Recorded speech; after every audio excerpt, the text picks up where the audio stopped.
believed he was inspired by a friend who had been reading a book about a sleepwalker called Sylvester Sound, the Somnambulist.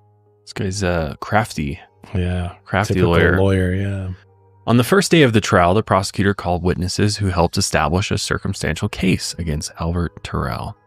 But there was enough doubt in the case when the medical examiner claimed that the neck wound could have been self-inflicted. I don't know. I don't think anybody's doing a neck wound that deep. Another witness, Mary Head, who lived near the boarding house, claimed that Albert had visited her on the morning of the murder. He rang her doorbell, and when she answered, he made a gargling noise and asked her if there were some things there for him.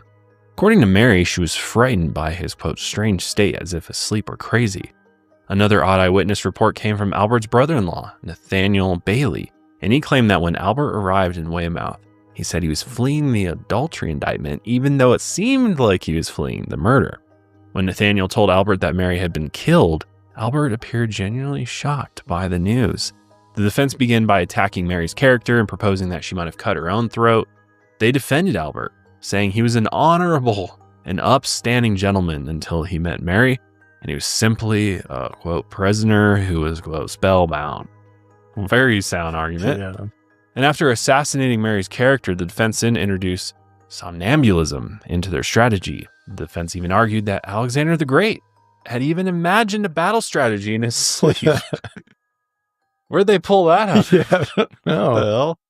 Then the defense called Albert's family and friends to the stand, and each of them recounted how strange he had behaved at different points in his life. Some claim he began sleepwalking at the age of 6, and the instances got worse with age. One time he forcibly grabbed his brother, pulled down curtains and smashed windows, and even yanked his cousin out of bed and threatened him with a knife. Each time he was sleepwalking, and he would speak with a shrill, trembling voice. These testimonies were then corroborated by Walter Channing, the dean of Harvard Medical School, who testified that a person in a sleepwalking state could conceivably rise in the night, dress himself, commit a murder, set a fire, and make an escape. How about that? So even back then, they were pulling in the